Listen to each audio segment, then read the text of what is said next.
अब आते हैं देश से निकलते हैं बाहर चीन में। चीन में आज जो हुआ वो ना भूतो ना भविष्य। मैं भी 55 वर्ष का हो गया हूं, बचपन में नहीं हूं, और कुछ सामाजिक परिवेश और स्वयं के विवेक के वजह से मैं समझ रहा हूं कि मेरा भी 40-45 साल का समाज में घटने वाली घटनाओं का अनुभव है। 84 में जब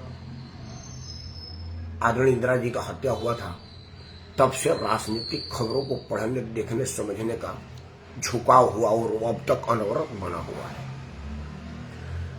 मैं अपने अनुभव से, और जो लोग अपनी अनुभव साझा कर रहे हैं, विदेश सेवा के अधिकारी जिनके कईयों के साथ मैं आज दिन भर टीवी डिबेट में था, एक है जिन्होंने 8 बार इस तरह के आयोजन किया है, विदेश सेवा के अधिकारी हैं। उन्होंने कहा कि परमार, मैंने ऐसा नहीं देखा कि जो भारत ने चाहा, ऐसा लग रहा है जैसे ये भारत के प्रधानमंत्री के कार्यालय में नोट बनाया गया हो और उनको दिया गया हो कि आप हस्ताक्षर करिए।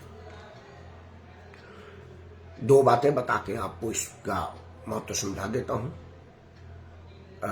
चीन के शहर में हुआ था, तो मेजबान चीन था, चीन के राष्ट्रपति वहां थे।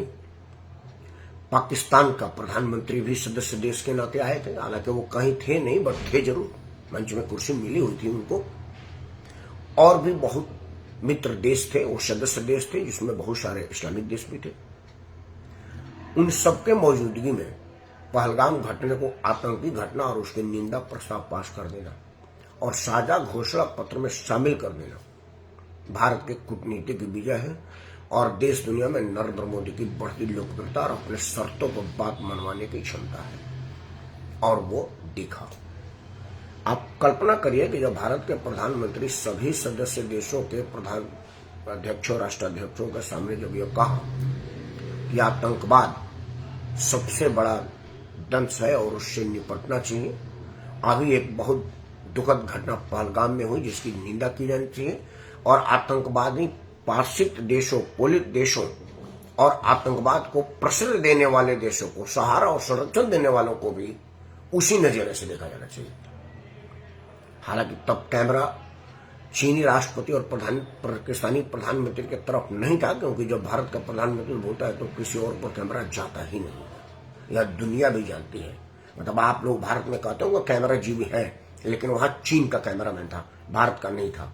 कि आप कहेंगे कैमरा नहीं हटाया, नहीं तो देख लेता मैं कि चीन के राष्ट्रपति की क्या मनोदशा है और पाकिस्तान का प्रधानमंत्री का चेहरा कितना लटका हुआ है, लेकिन मैं अंदाज लगा सकता हूं। और उस घोषणा पत्र पर हस्ताक्षर हुआ। आपको ध्यान होगा कि पहलगाम के बाद राष्ट्राध्यक्षों की, रक्षा मंत्रियों की एक सम्मेलन हुई थी, जिसमें हमारे माननीय रक्षा मंत्री राजनाथ सिंह जी गए थे, और उसमें पहलगाम घटना का जिक्र नहीं था, तो रक्षा मंत्री ने साइन करने से मना कर दिया था। शुरुआत तो उसी दिन हो गई थी, आज समापन हुआ। पहलगाम घटना को आतंकवादी कार्रवाई माना गया और संयुक्त घोषणा पत्र में शामिल किया गया। यह कूटनीतिक विजय के लिए भारत के प्रधानमंत्री, विदेश सेवा के अधिकारी और कूटनीति में लगे हुए सभी लोग भूरी भूरी प्रशंसा के लायक हैं। आप प्रशंसा करिए, मैं भी करता हूं, उनको बहुत बहुत बधाई देता हूं।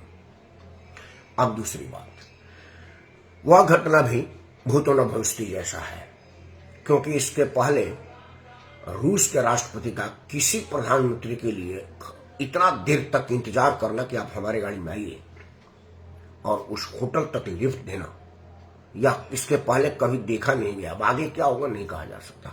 आप सब लोगों ने विजुअल देखा होगा। और भारत के प्रधानमंत्री चीन गए हैं तो ऐसा तो है नहीं कि सड़क पर लिफ्ट मांग रहे हैं। वो राष्ट्राध्यक्ष हैं, उनके लिए गाड़ी अलाट थी, गाड़ी मिली हुई होगी। रूसी राष्ट्रपति ने अपनी निजी गाड़ी भारत के प्रधानमंत्री को दिया था, जिस गाड़ी से वो अपने स्वतंत्रता दिवस के परेड में शामिल होकर के घूमते हैं। मतलब उन्होंने अपनी निजी कार राष्ट्रपति का प्रधानमंत्री को दिया गया है। हम भी देते अगर हमारा चीन का राष्ट्रपति हमारे देश में आते तो। अभी G20 में हमने सबके लिए इसी तरह की सुरक्षित गाड़ियां दी थी, लेकिन रूसी राष्ट्रपति की महानता और भारत के प्रति उनका लगाव, उनका समर्पण, वहां उनको रुकवाया और पता चला कि शायद 15-20 मिनट तक वो इंतजार किए और उन्होंने निवेदन किया कि आप हमारे गाड़ी में आइए। यह रहा पहला भाग। रूसी राष्ट्रपति और भारत के प्रधानमंत्री उस गाड़ी में बैठे जो रूस का गाड़ी था। मतलब वहां जो बात हुई होगी वो वहीं रह गई होगी, कहीं कोई खुफिया और कोई लीकेज वहां से होने की संभावना नहीं है। चीन के होटल में द्विपक्षीय वार्ता निश्चित था।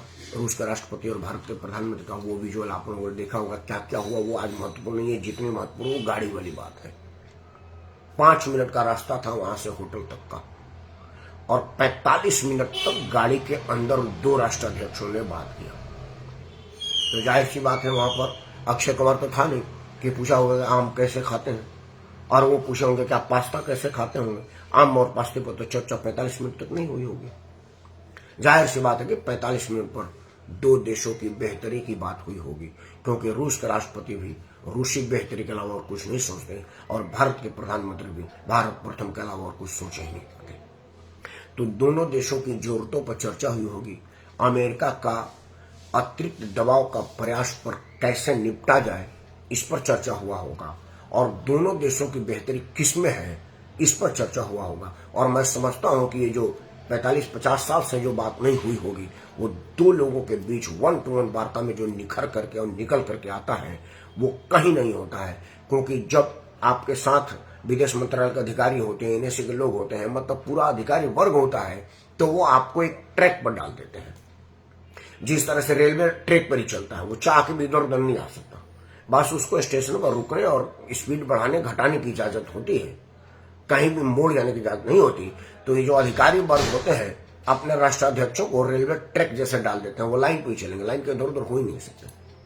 लेकिन जब 1-to-1 अनौपचारिक बातचीत होती है तो कोई लाइन नहीं होता, कोई फिक्स एजेंडा नहीं होता, बियॉन्ड एजेंडा बात होती है, निजी भी बात होती है, प्रोफेशनल भी बात होती है, एक दूसरे के हितों की भी बात होती है, एक दूसरे के बेहतरी की बात होती है, एक दूसरे के मदद समर्पण और काम आने की बात होती है, और वही हुई होगी, यह निश्चित। और यह क्या गुल खिलाता है यह आने वाले समय बताएगा। लेकिन कुछ रुझान उसके बाद वाले मीटिंग में पता चला, जब भारत के माननीय प्रधानमंत्री ने यूक्रेन के साथ युद्ध के समाप्ति की उम्मीद जताई और कहा कि इस साल के अंत तक शायद यह संभव हो पाएगा। और रूसी राष्ट्रपति ने अपने संबोधन में कहा कि यूक्रेन के साथ युद्ध में भारत के प्रधानमंत्री और चीन का राष्ट्रपति का सहयोग, सुझाव और समय समय पर मार्गदर्शन हमको लाभान्वित करता है, और हम इन दोनों लोगों के एहसानमंद हैं। मतलब कि अमेरिकी राष्ट्रपति को यह मैसेज है कि नोबल के लिए रूस युद्ध बंद कराने की जो ढकोसला कर रहे हो, ढिढोरा पीट रहे हो, आत्ममुग्ध बन रहे हो, वो है नहीं। अगर कोई बंद कराने का प्रयास सार्थक कर रहा है तो वो देश दुनिया में सर्वाधिक लोकप्रिय प्रधानमंत्री नरेंद्र मोदी हैं, और यह सेरा उन्हीं के सर बंधने जा रहा है। किसी के सर बंधे, युद्ध बंद हो, हम तो बुद्ध के देश के लोग हैं, युद्ध को मानते ही नहीं है। खैर, अब एक बात जिससे मैं दुखी हूं, और इस पर गंभीरता से बात हो, लंबी बात हो, इसलिए इसको अंत में रखा, हालांकि ये प्रथम में आने वाला था।